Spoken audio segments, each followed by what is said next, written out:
Have any added things that you'd like to share about since you were a test church? Yeah, really the biggest complaint I think that we heard was just not enough time in the small group time. Sure. And you know, your example is very good. I think a lot of leaders, because they're fairly new to teaching and it is something that they really haven't done in small group time before, as clean as you were able to go through that lesson isn't typical. So, you know, when they would go through the lesson, they would barely be getting, you know, done with the book. Hadn't even talked about the verse yet. Sure. And time's up. Yeah. So we had a lot of problem with that. I think you gave some good points as far as things to focus on and things not to focus on. So I think that's going to be very important as we go forward to make sure that's understood. And plus, we were not trained when we were thrown into this last year either. It was like, here's your books, figure it out. Okay. Thanks a lot. Okay. So we went into this kind of really cold and with no idea what we were doing. So they read the books and went with what they thought was the way to do it. Yeah. So like this year, are you going to lengthen your small group time and steal time from another session, or? I don't think so. Okay. I think it's going to be focused more on things that they need to focus on, things they don't need to focus on. And we will do a club-specific training too. Yeah. We've already done a basic training, but we're going to do a TNT specific for that before club starts too. So what's your overall time? It's an hour and a half total, and it's basically 25 minutes. Yeah, that's what we have. Wow. So the 25 minutes wasn't, okay. I would walk into. So you just got to really emphasize staying on track. We would still be doing lesson time when parents were coming to the doors to Okay. pick up kids. Yeah. So You know, I witnessed that. Throughout the year? I think it got worse because, they were trying to, the not making up from the last week if somebody missed or if we missed, they were trying to do all the makeup and do all that kind of stuff too in small group time, and they couldn't. It's got to be an extra time, right? So, Yeah. it was really a struggle for them, and so when they're trying to do makeup and do the next lesson. Yeah. Yeah, they really struggled with that, but the way that you've laid it out today is perfect. We'll take that back and just explain, and Yeah. it'll make a lot more sense to them. We experienced that a little bit with Together We Move, where we had teachers that really struggled to get through the verse in the time.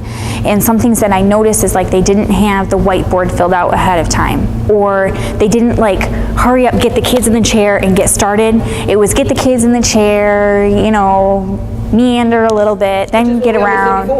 And that's 3 or 4 minutes, and 3 or 4 minutes matters when you only have an hour and a half. You think the kids' whole entire week, you have an hour and a half with them. You gotta make every minute count. The children say their verses. At the end. So like the demonstration, that was a 16-minute video. We played the verse game more that you just didn't watch. And then after I repeated the verse, I tell my leaders 5 to 8 times, depending on the length of the verse, then they can say the verse. So then there will be a remaining 5 minutes of small group time where kids have a chance to say the verse. And since they only have that one section that they're trying to pass, normally that short period of time would be sufficient, as long as you have enough leader-kid, a good enough ratio, But yeah, it is tight. There's just a lot to cover. And I think probably the biggest thing we can encourage leaders is just to stay on track, right? Yeah. Anything else beyond that? No, I think going through the book, not really digging into each verse and going on your own path. Sure. Like you were saying, kind of just step through the book. Yeah. If they can encourage the kids at all to try to do it ahead of time, but it's probably not going to happen. Right. I get that, but anything you can do to keep that pace of going through the book and not really dwell on points you don't need to. Yeah. In your example, you kind of said, well, you're going to cover this more in large group time. I think as a person, sometimes you don't want to leave any stone unturned. Sure. You want to just keep driving points home. Sure. You can't do that in small group time. Especially if your small group leader is someone that would do large group time, then that's going to be their tendency to add to it, but they need to realize that it's going to be covered in large group time. So maybe if that was, maybe it'd be better to have large group time first and small group time afterwards. Maybe it would move quicker. And that is the way we did it. That is how you did it? We did Okay. it. And the issue there is if the leader didn't think it was covered enough. Right? So the kids got 2 lessons tonight. Okay. Full blown. It's very easy to end up with 2 teaching lessons. Absolutely, very easy. gotta be disciplined to not let that happen. Yeah. The small group time really just has to be a reiteration if you're doing it afterwards. Right. Or an introduction if you're doing it before. Yeah. Yeah, See that? okay. It'll be good to emphasize. One other thing that we realized is that now every group needs to have tables in their rooms. We only have half of our classrooms that have tables. So that's something I realized in the demo too. I know we did, but. You have tables now? Okay. I just remembered that. They took one of Oh, our rooms one and of made it a them. special needs room, and it had swings and bouncy things. Oh, wow. Yeah, well, kindergartners to sit on the floor and not play on it. So, yeah, we moved. 3 hours. This isn't gonna work. Oh, that's crazy. Okay. Deleted that. Anything else? All right.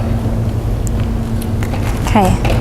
I hope this gets you revved up and ready. You're like, yeah, I can tackle this, you know? Thank you. I think that happened Nice for me. job. You know, I was a little hesitant about this, and then I was like, okay, I'm gonna sit down and figure this out. I watched all the webinars, you know, and then I got really excited about the curriculum. And I'm like, let's start Awana tomorrow because I love this deep learning. I mean, these kids are really gonna learn. And these are good foundations, who God is, what the Bible is, and who Jesus is. That's good. So, go, do it. It'll be fun. Very good. Okay, Thanks for your time. you're welcome.